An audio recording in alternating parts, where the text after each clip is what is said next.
First,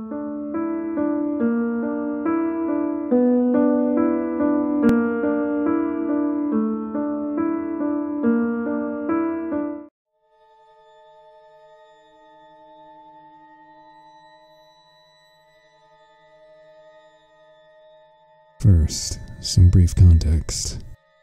I'm a 22-year-old female, and the following events occurred when I was 19 to 21.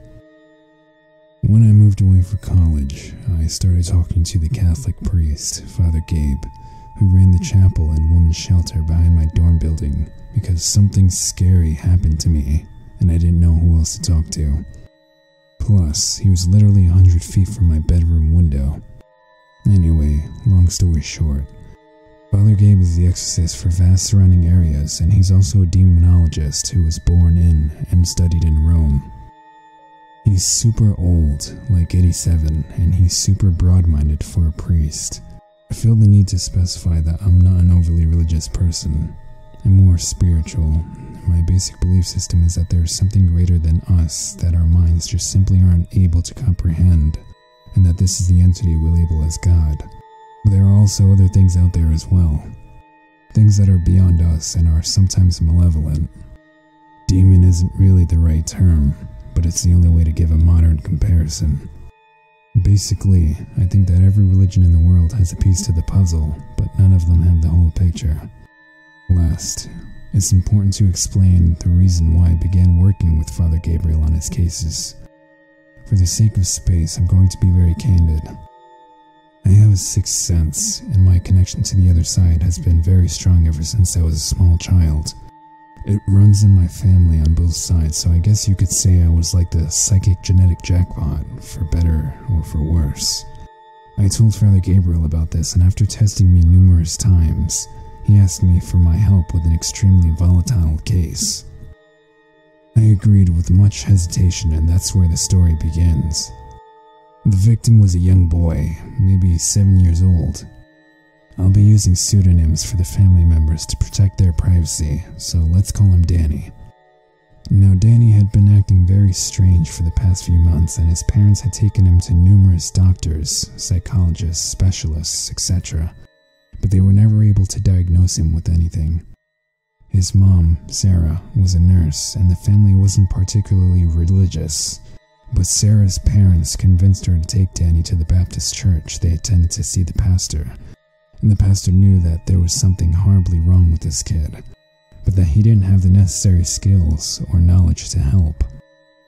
And that's when Father Gabriel was called. Now the memories are kind of fuzzy, it's been a few years, so I can't really remember Danny's whole story, like when the weirdness started and how things escalated to the point that they did. But I do remember listening to a recording of Father Gabriel's first interview with this kid, and there were multiple voices talking, with some speaking different languages. Just unnatural shit. Anyway, I'll skip the investigation portion of this story because although a lot of crazy stuff happened then, it wasn't anything like the actual exorcisms. And yes, that's plural. It took 8 sessions over the course of roughly 6 weeks. I'm just going to detail the most intense, terrifying parts, and gloss over everything else because of space. So, first exorcism attempt. Danny is strapped down to his bed with the hospital restraints and hooked to an IV because he'd stopped eating and drinking. Sarah, being a nurse, was able to get these things fairly easily. So I went in there thinking, oh, cool, we won't have to hold him down like in those crazy exorcism movies. But I was so very wrong. Real quick, the way a Catholic exorcism goes is sort of like Mass. Basically, there's the part that the priest says, and then there's the part that the congregation says. It's mostly just echoing whatever the priest says, and Father Gabriel performed in his Latin, but it can be done in English. So, Father Gabriel starts reading from his Roman rites book, and the other younger assisting priest, Randall, as well as myself, were all reading along too. Not even a page in, and this kid starts struggling violently against his restraints, and when he realizes that his wrists and ankles are strapped down, this fucking kid bends his spine forward in the most unnatural arch, so far that his face was almost against his stomach, and he bites the IV connected to his right arm and rips the needle out with his teeth. I shit you not, blood splattered everywhere and was spraying from the hole in his vein like a horror movie. I had to drop my book and help Father Randall, Roy, Danny's dad, and Harold, Sarah's dad, hold Danny down while his mom bandaged him up. Skip ahead to the fourth attempt. We're all worn out. Danny obviously the most, but we know we have to power through. So we start the exorcism and shit starts getting crazy. The power goes out, and one by one the candles in the room are blown out. Now I'm afraid of the dark, so the moment the power cuts out, I'm already kneeling on the ground digging through my bag for one of my flashlights. I find it quickly, but by then the room is pitch black and strangely silent. My hands are shaking as I fumble around trying to turn on the flashlight when I suddenly smell a rancid meat, and a deep guttural voice asks me in a mocking tone, "Are you afraid now?" Directly into my ear from just over my shoulder. I immediately leap up and let out a hysterical shriek of fear, dropping the flashlight to the ground in the process.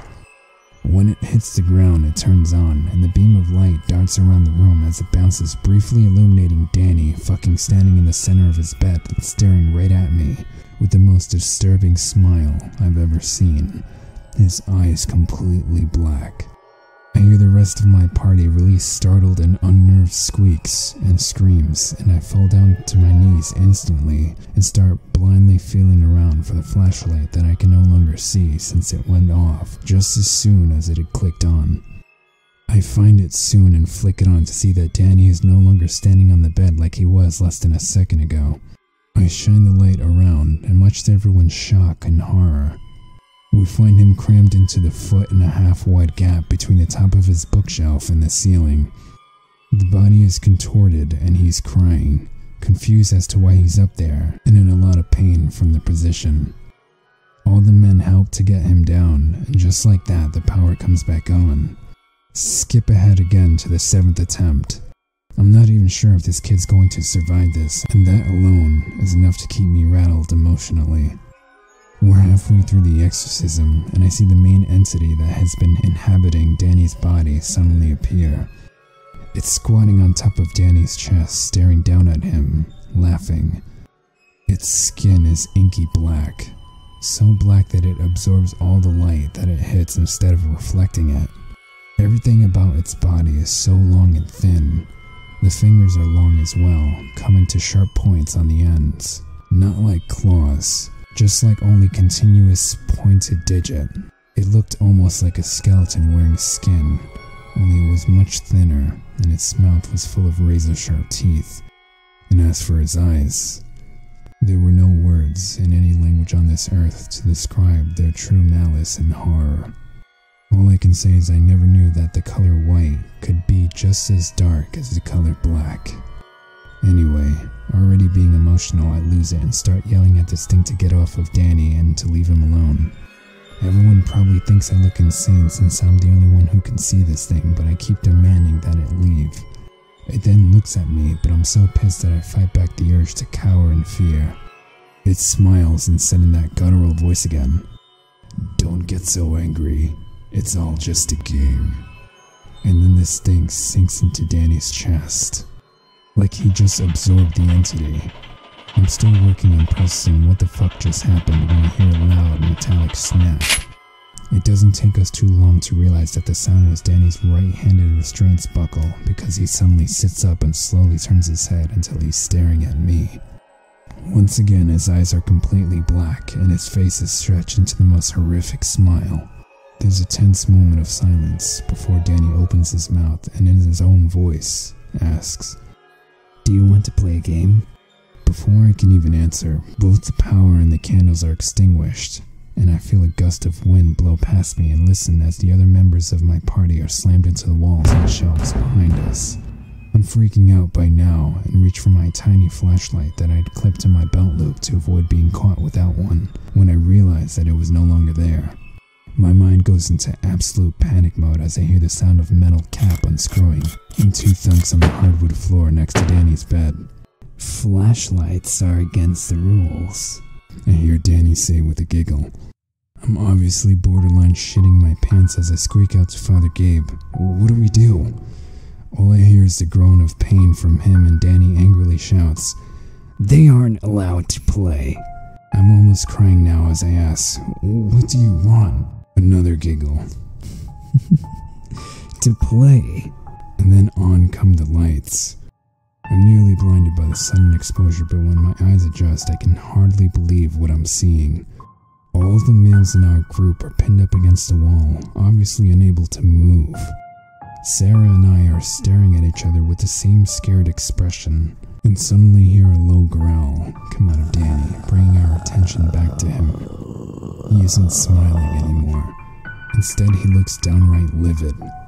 "I thought I said lights were against the rules," he snarls, his voice reverting back to the deep guttural one.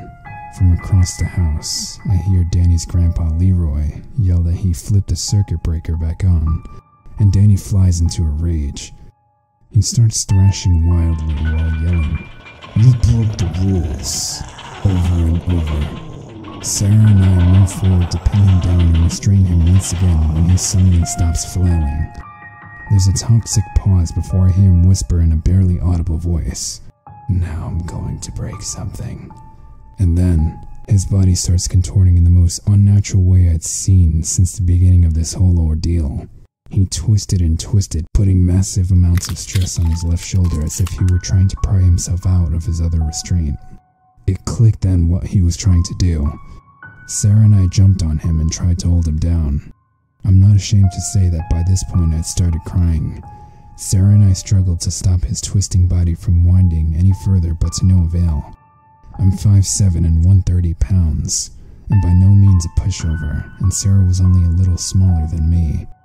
But we may as well have been trying to push down a marble statue. We're both crying at this point, and then the one thing about all of this that I will never forget for the rest of my life, Danny's left shoulder caves in, wrenching downward in the socket with a sickening and unmistakable pop. And just like that, he was back. That fucking thing left him to feel the pain of the shoulder it just dislocated. I've never heard another human being scream like that, and I doubt I ever will again. So this is where I'll stop.